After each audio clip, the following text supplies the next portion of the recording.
A very familiar face and voice joins me now. PA announcer for the Chatham-Kent Barnstormers, Jeff Hopman, with me, and it is Autism Awareness Night at the ballpark. You have a son on the spectrum, so I appreciate you spending time with me and sharing your story.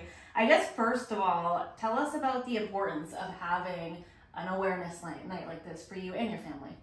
To have an autism night, it's not something you typically see at the ballpark, so it is very special to do it, and we've got some special things planned. I'll tell you a little bit more about that later, but just to raise awareness of autism is important because there's a lot of misconceptions about what's all involved with having an autistic child or being autistic yourself. And so we have awareness night here at the ballpark, but there's World Autism Day, Autism Awareness Days across Canada. How do you guys usually mark those kind of days?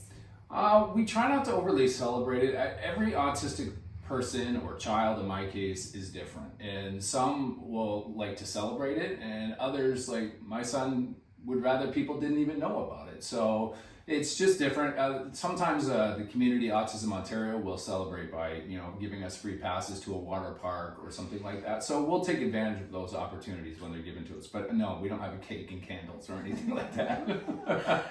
So we have nights like autism awareness. There's always awareness days for different causes and whatnot. But I'm just curious for you, what does awareness mean? Because you mentioned misconceptions. Are there some of like the biggest misconceptions out there that you want people to know about? Yeah, I think Hollywood in particular has given us a bad representation. People think autism, they think of Rain Man, or they think of The Big Bang Theory. Not every autistic person is gifted and can count a can of beans falls on the floor and they say 254 beans. That's all. They can't count cards at a casino. Some are nonverbal. The spectrum is so big.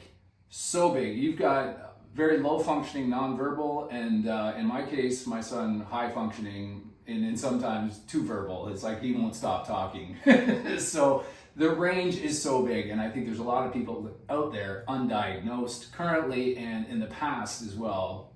You didn't really hear about it when I was growing up, and so yeah, it seems like something we're always constantly learning new things about too. Yeah, but I don't think it's actually new. I think it's recognized now, but I think it's been around a long time. People just didn't know it, and they thought, well, that guy's a little different, But if they were diagnosed 30 years ago, probably would have been diagnosed autistic.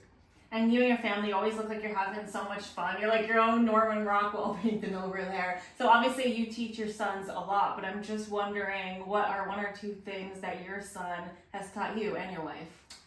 Patience and understanding, and I think it's been good for his brothers as well. We're a family of 4 boys, so one is on the spectrum, the other 3 aren't, but they have learned how to deal with kids with disabilities, not just autism, all kinds of disabilities. They're patient, they're understanding, not all the time, but I think they've learned to recognize that they're not afraid of people with disabilities in public because they've grown up with it.